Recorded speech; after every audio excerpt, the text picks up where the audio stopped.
Okay, and welcome back to part 4. All right, so I've got the yellow blocked in.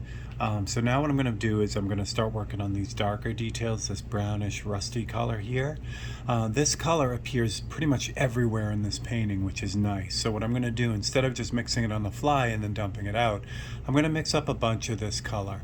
This is going to be a nice color because even if I don't use it, all of it in the painting, I can hold on to it. It's a usable color that I can just keep pretty much forever, really.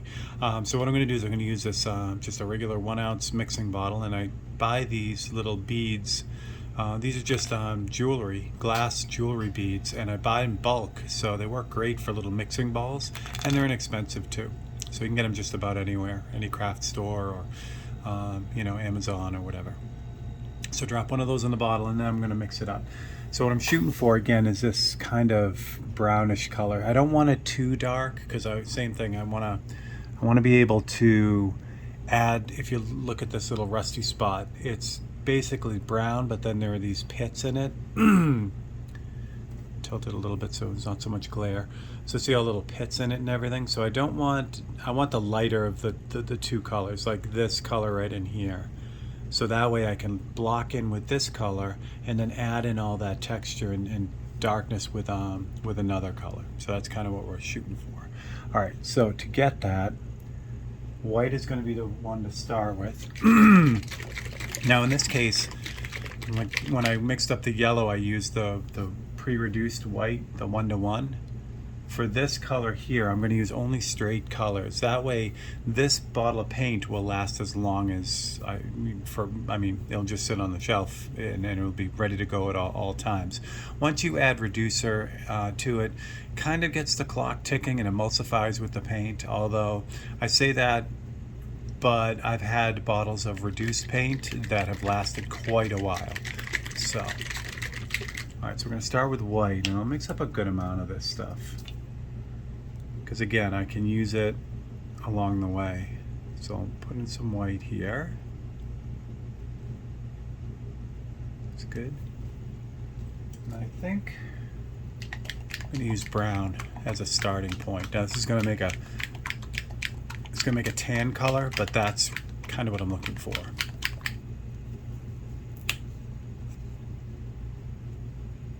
So tan, and it's almost the same kind of formula as the yellow. So it's going to be a grayed out. I'm going to add some black to it too, to gray it out. So I'm going to add about 50. So it's 50-50 white to brown, like that. And then just for fun to start, I'll add a little bit of black. Again, these are all straight colors, not the reduced ones. So let's add about 3 drops of black. This black, right out of the bottle, is very strong. Now don't forget I have a little mixing bead in there, so this will make it really easy to stir this up. So make sure the cap is closed and just shake the hell out of it.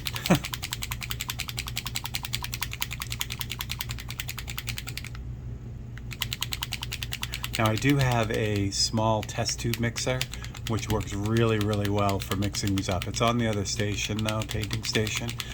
So it's really neat. You just put the bottle on there and it spins it around at a ridiculous speed. So I can see the color up here, which it looks really good. So I like where that's going. What I can do also is I can open the bottle up really carefully, and I can, well, actually no, that's not good. Just keep shaking it. I just don't want to get an unmixed, bit of the paint to kind of judge it. I want to see what it looks like all mixed up. And I'll mix this for real. See how it's kind of looks like Jupiter on the outside? You don't want that. That means there's paint that's not mixed. But I can get a good idea of what this is looking like so far. And it's getting there. It's like the lightest part of this rust, which is good, but I want this darker. So we're going to add some more brown. And maybe 2 more drops of black. So I have about, right now, if I could guess, and I am just guessing, I put in another, so now we're at about 2-to-1 brown to white. And we'll put in 2 more drops of black because I want this to be a little bit more not dead, but I want to reduce the intensity of that brown. Meaning, I want it to be brown, but I don't want it to be pure brown, you know, like a chocolate bar. I want this to have some gray to it so that it's a little bit more, almost worn kind of. See what this looks like in a second. And again, this tan color I'll be able to use for all kinds of different things. So, and once again, it has no reducer in it, so it's just like a bottle of paint off the shelf, which is nice. This is looking good. I can tell by the top of the cap. So, I may actually have to add a little bit more black, which is nice, because it means I've got the color. Now I just have to work on the value of it a little bit and the intensity of that color, the brown that's in there. But this is looking really good. Yeah, look at that's good, good, good. So that's really good. Okay. Yeah, I think I'm gonna add a little bit more black just to deaden that out a bit. But that's really, really close. Now I can adjust this too. So if I need this lighter or darker, I can do that in the brush. This just gives me the base color. Okay, so let's add 2 more drops of black. Again, you see how much paint I'm adding with between the white and the brown, and how little black I'm adding, but how big of an effect that has on it. So the black is super, super strong. I love this new opaque jet black. Okay, I'm gonna mix this up really good. I know it's been 6 minutes of mixing paint, but again, it's a key component to this. So it's nice to see it actually happen. And I know you can hear it, I'm just shaking the crap out of this. I think we're good now. Yeah, that looks really good. Okay, so we're good. Okay, so now with this color, now I can start laying out these darker areas. So I've been using the airbrush so far, but all by itself. To get this texture and to get these sharp areas of rust, I'm gonna have to use a paintbrush, which is not a big deal. In fact, you know, I'm looking forward to it. But I try to get as much blocking in done with the airbrush because it has the softest transitions. So once I add the paintbrush to it, that usually has a real hard edge to it. And so by getting a lot of the initial stuff done with the airbrush, it just really covers everything really well. Everything blends together really well, and those sharp details will stand on it. The other nice thing too is by mixing this up full strength, I can put a drop of this on my palette and it'll work just like every other paint with the paintbrush. It's not pre-reduced like crazy, so it makes it a little bit tougher. So I can use this now, but after the video I'm going to just run over and hit the heavy duty mixer, and that'll really mix everything in the bottle. But this is fine for now. All right. So what I'm looking at now, this color is great because I'll be able to use this all over as I get going. So I think I'm going to still concentrate on this front fork. I think if I get this area of the painting done first, then I can move over, and there'll be less chance that there'll be damage too. If I have my hand on this part of the painting that's done, even with the glove on, there's always a chance that I can, you know, rub off a bit or scratch it or do something like that. So if I work left to right, that just keeps it a little bit it just helps to ensure that it's not going to get too crazy. All right, let me clean out this brush here.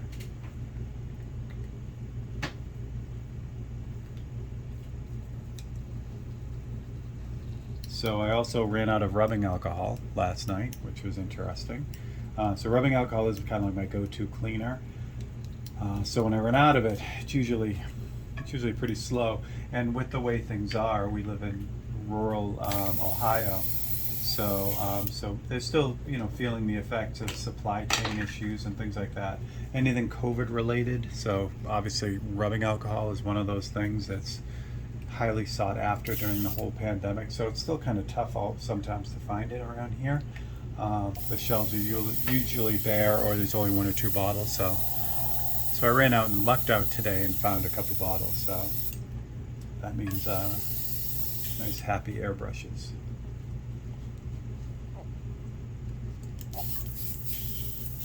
Okay, good.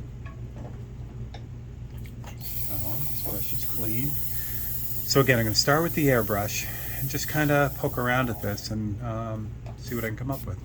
I'm going to bring the reference photo back to 1:1.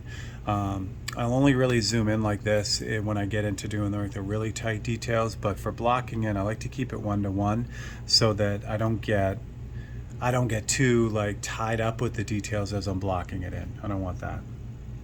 Let's see what we got here. So now I can add reducer and 4011 and all that fun stuff to it. I mean 4050. So this paint is really thick right now, which is good. So it's going to go a long way. And you can see how brown that is too. So that's going to be all right. So I'm going to reduce with the mixture of 4011 and 4050. This, again, the bulk of this paint is the new opaque paint, which does not need the 4050, but it doesn't mean it doesn't mean you can't add it. It's just, it's not needed. So, but I'm gonna do it kind of as insurance here. I lost my little mixing brush. This will work. So I'm just gonna mix all this together. And even there, yeah, I may have to add a little bit more black. See how brown this is, how chocolatey this is. So the black is what really knocks that out. It lowers the the intensity of that brown. But I'm gonna give this a try and see what it looks like on the board. But yeah, I think that's gonna be too brown, which is fine. Like I said, it's always fun to just kind of bounce it around and see what this color looks like. I'm gonna zoom you guys in so you can see it. So let's move over.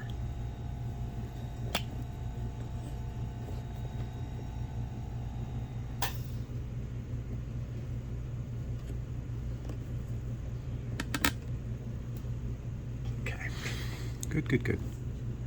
So there's a lot of this on the front fender, so I'm gonna try this out on the fender first and see what it looks like.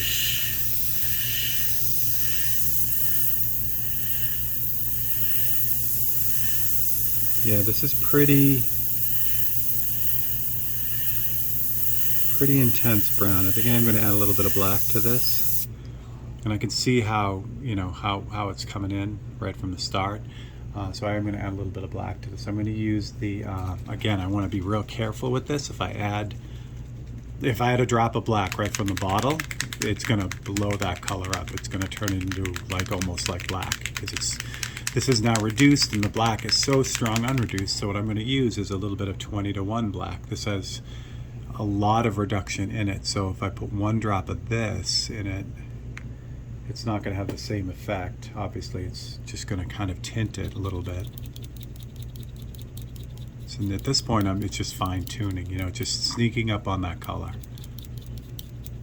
I'm going to add one more drop. See, I lied, I had 2 drops.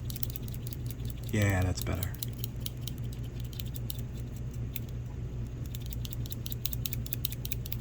Oh, that's much better. Okay. Yeah, see how gray that got? But that was only 2 drops of black, and the black is reduced 20-to-1. So 20 parts reduced to 1 part paint, but yet it has such a huge effect on this color. All right.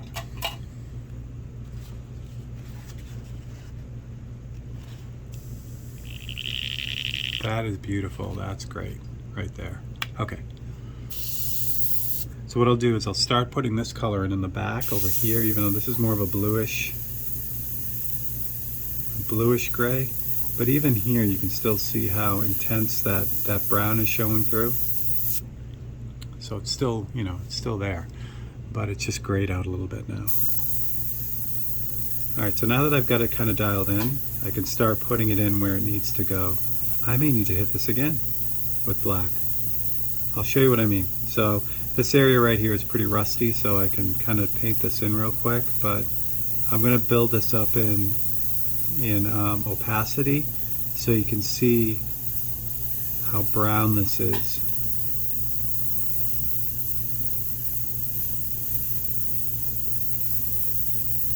See how brown that is? It doesn't look like it has any black in it at all, right? So now I'm going to get a little bit more serious. So I'm going to jump to the 1-to-10 mix,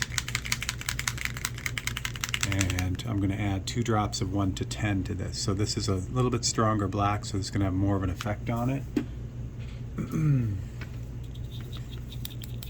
And then what I'm going to do before I finish up, I'm going to use this color right here as my target color for the bottle. So I'm going to make the paint in the bottle look just like this once I really dial it in and find out what I need to do exactly. It's better doing it this way for me than to try to mix this in the bottle, because then if I'm making fine adjustments in the bottle, remember that's unreduced, so I'd have to put a little bit of the paint in, add all the reducer, do the adjustment, and then stop and redo the whole thing. So this is nice. I can figure out the color now and then just apply what I've done to this cup in the bottle, and then it's all set.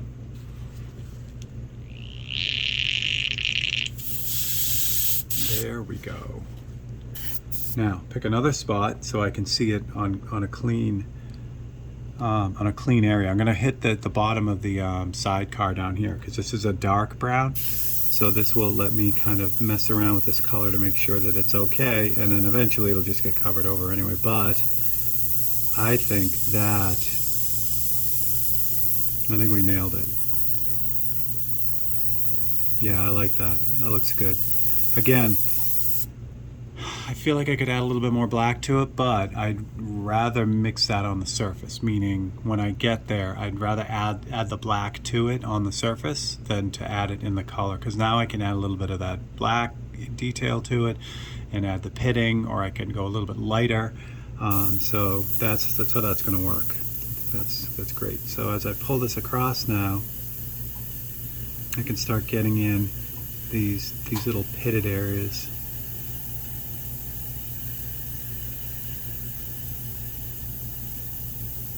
Actually this might be a little bit too dark, which is okay too. Again, because if I had done this to the whole bottle, I'd be like, well, now what? You know, I gotta mix up a lot more paint. I could add more white and basically start over by just adding colors into the bottle. But now that I've done this is a beautiful color and I can use this, but I think it's just a tad too dark. So now when I go to add the black to the unreduced bottle, I just won't add as much. It'll just come in at a little bit lighter tint than what's right here. Again, this is certainly going to work for this. It's not like I have to dump this out, but it really just comes down to the fine tuning of this color until I get it really just what I need it to be. And again, the good news is this color is everywhere on this painting. So once I get it nailed down, I'll be able to use this everywhere. All right, so this area on the forks has lots of this going on. There's a lot of this pitted, rusty awesomeness. And right now I'm painting on paint, so I'm painting on the yellow. So this has a tendency to want to skate because the paint is slick. The yellow paint is slick. So I just got to change my application technique a little bit for the painted parts. And I can't put on as much paint as I was out on here. This is base coat sealer white, which is on this. So that accepts the paint, it absorbs the paint a little bit easier. So as I'm just kind of messing around out here, or I'm sorry, this has UVLS satin on it, which is the same deal. That accepts paint a little bit better than the yellow, especially. Yellow has kind of a slick surface, like a shiny surface when it's on there, and each paint has a different characteristic. Some are more matte colored when you paint with them. It's just getting to know them. So yeah, this is spidering out, but it's okay. There we go. Just got to find the sweet spot where the paint is going on there but not drying. I mean, it is drying. You know, it's not just staying wet and then skating across. I can also lower the pressure a little bit too. That's going to help. And with this, it's just like the other paintings, you know, I love to bounce around a little bit. Like if I get too, you know, like with the portraits, if I'm doing the eyes, you know, it's really important that all that's correct, and you know, it takes a lot of concentration and back and forth. And you know, sometimes when I need a break on a portrait, I'll go from an intense, important part like the eyes to just doing the hair, which is a lot less intense. You know, it's easier to just kind of bounce around with the hair and be free with it. So same thing with these paintings. If I'm doing something very highly detailed and intense, sometimes it's good to just back off from me and just to do a broader area that's, you know, a little less intense, so that I can just kind of relax a little bit and then jump back into the tense parts.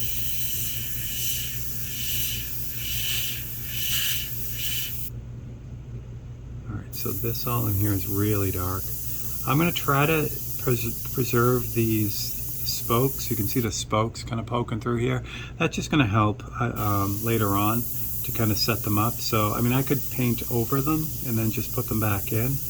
But if I can save them, or just the indication of where they are, again, it just saves time later on. I have this great HD stencil showing me where a lot of things are, so I might as well take advantage of that.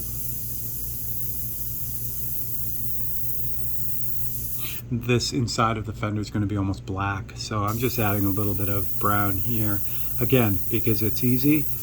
Excuse me, it's easy, it's low pressure, and it's going to make adding the black a lot easier when I get to it. So I won't have to build it up from nothing. You know, there'll be a base of something on here.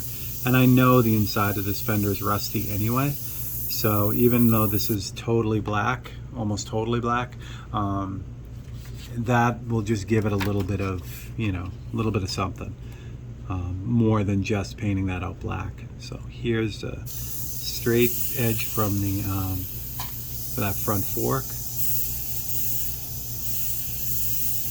Throw that in here.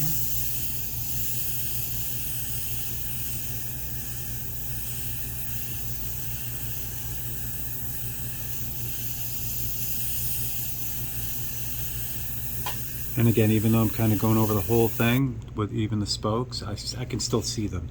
That's the goal. It's not like I don't want to get any paint on them. That's, you know, not really it. I just don't want to lose them. And there you go. So it's coming together. Yeah. Same thing down in here behind this is the other side inside the fender here. So this is really dark as well.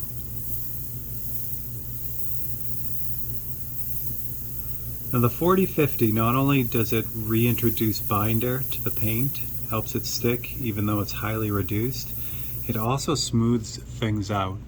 Earthy colors like brown and yellow ochre and the sienna colors and some of the yellows, they spray very rubbery. They feel very rubbery when you spray them, and they kind of give you a hard time. I think that's largely because of the pigments that need to be used. The 40-50 does a great job at smoothing that out, you know, making them spray a little bit nicer. So there's, you know, that bonus for adding the 40-50 is really twofold. You know, it reintroduces the binder in this now very weak paint, which helps it to stick. But it also, like I said, it smooths it out. It just makes it spray with a lot more control than it was before when it's just reducer. So a lot of that pitting is up in here too.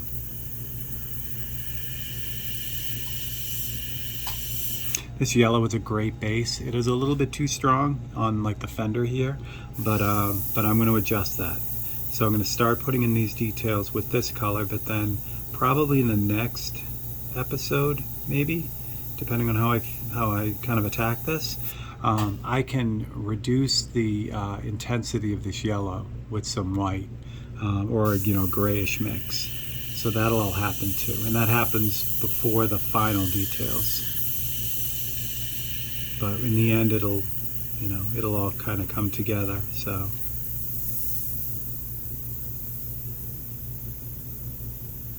I'm glad we're doing these. You know, these paintings take a long time to develop. They're very, like you can see, it's very nitpicky, but you know, it's one thing, it's the advantage working small. You know, I don't have to worry about a 6-foot canvas in doing this.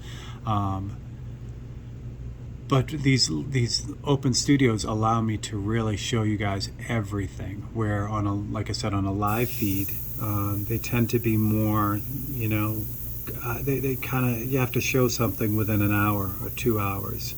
Unfortunately, that's kind of the way of the world right now. You know, everyone kind of needs things fast. So it's nice to have these videos in that they're broken down into shorter segments, but you guys get every last little atomization of paint. You get it all. So that's nice. So you can kind of take it as you want, and you don't have to, you know, obviously sitting through a 10-hour video is not really possible, but this will kind of keep you into it without having to, you know, beat it over your head. The top of this fender has a real bluish cast to it, that steel blue. So I'm going to leave a lot of that. I'm not going to work on that. Just going to kind of keep picking at this front fender down here because you can see the brown in it.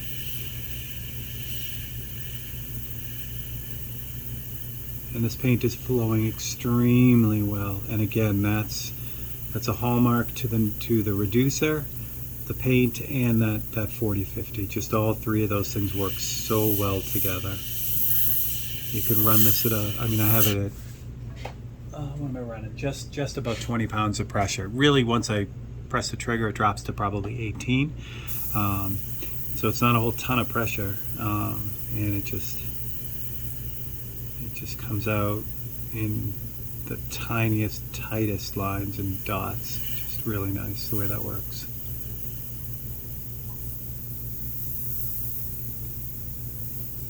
So this brown is also removing the intensity of that yellow as I'm covering it. The highlights are really what I'm going to kind of, and I'll probably knock that out on the next video because I'll have the brush clean. And what I'll do is I'll add a little bit of a grayish white to this in the same way, in a pitted, textured way, and that'll really help to remove the intensity of that yellow where it needs to be removed.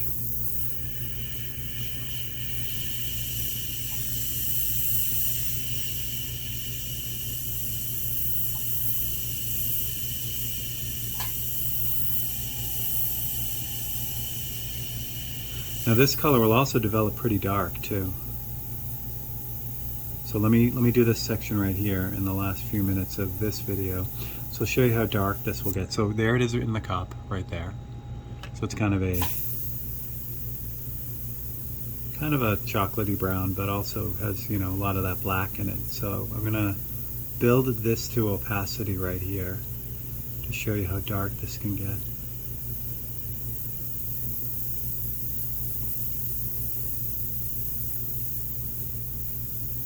And this color is great. This color is perfect. So what I'll do, again, the idea is to show you everything. You got the idea with mixing this brown color. So I'm just going to add, after we're done, between this and the next video, I'm just going to add the rest of the black to the rest of the bottle to bring it down to the same color.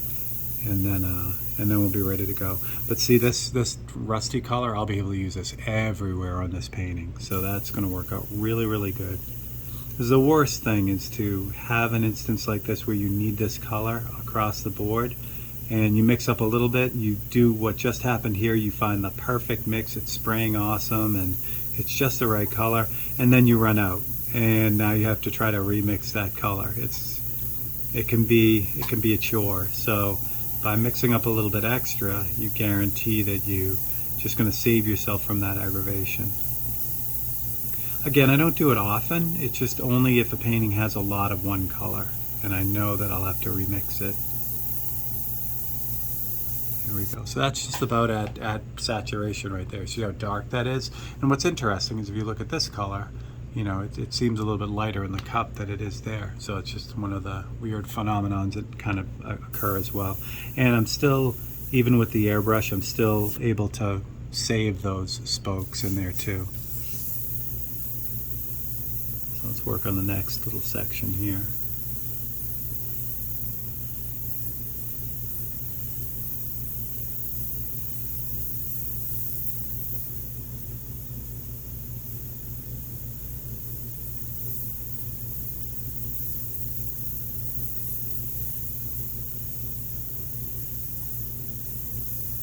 Now once I get it built up, once I get some paint on here, this color accepts paint really well. So the yellow has kind of a slick surface to it. This brown color does not. It seems to hold on. So what's nice is as I'm spraying this, I'm not getting any of that spidering that was going on right next to it. So it's funny how each paint surface accepts future layers of paint differently. So again, that comes with just experience, and it also, it's a nice thing to have a specific palette that you like yourself. Like once you pick a yellow out of that line and a red out of the line, and all these other colors, and you tend to use those often, you'll get really used to how each one of those colors reacts. That's why having the entire run of colors and using all of them can be kind of crazy until you really get into it and use them all a lot. Because you don't get as much experience with one color as you would if you limited your palette to just the few that you need. There you go.